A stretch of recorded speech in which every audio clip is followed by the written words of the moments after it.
السلام علیکم ورحمۃ اللہ وبرکاتہ. درنو آباد خوشحاله اوسئ.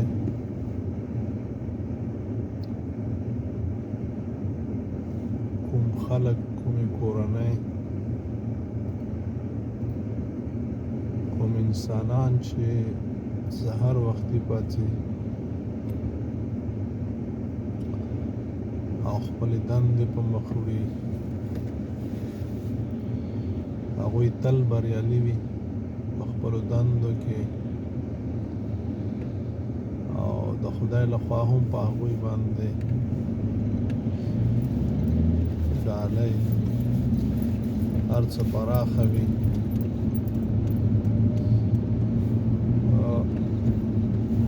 زمون خلک زیاتره ناوخته پاڅي او یا چې پاڅي لمونځو کې بیرته څملي نو د ډېرو ستونزو سره مخ وي او دا چې دی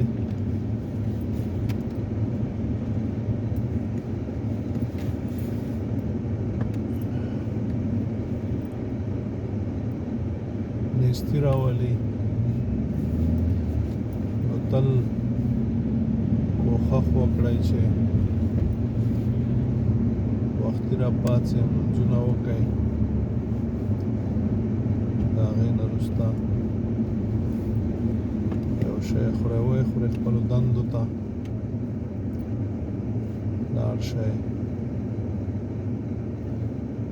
ما خو په خپله په دې خپلې تجربې کې خپل ژوند کې ولیدل کوم هېوادونه چې سهار وختي ښوونځیو ته دندو ته روان وي ټول بریالي دي او کوم خلک چې تر ناوخته اوده وي هر څه ګډوډ وي. ما زیات ولیدل زه به لاړم پاکستان ته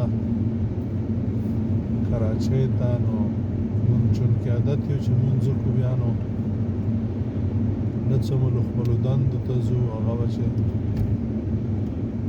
ما به مونځ هم وکړ چای به مو وڅښه چې لاړم وارخطا وشوم چې خدای پاکه دا څه چل شوی بازارونه بند سړکونو کې څوک نشته یوازې به روان وم.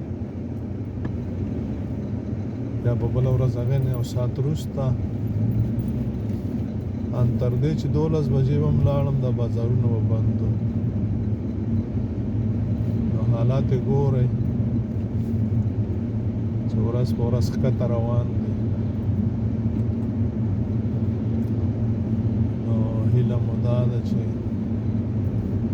که غواړئ چې په ژوند کې مو بریاوې لاسته راوړئ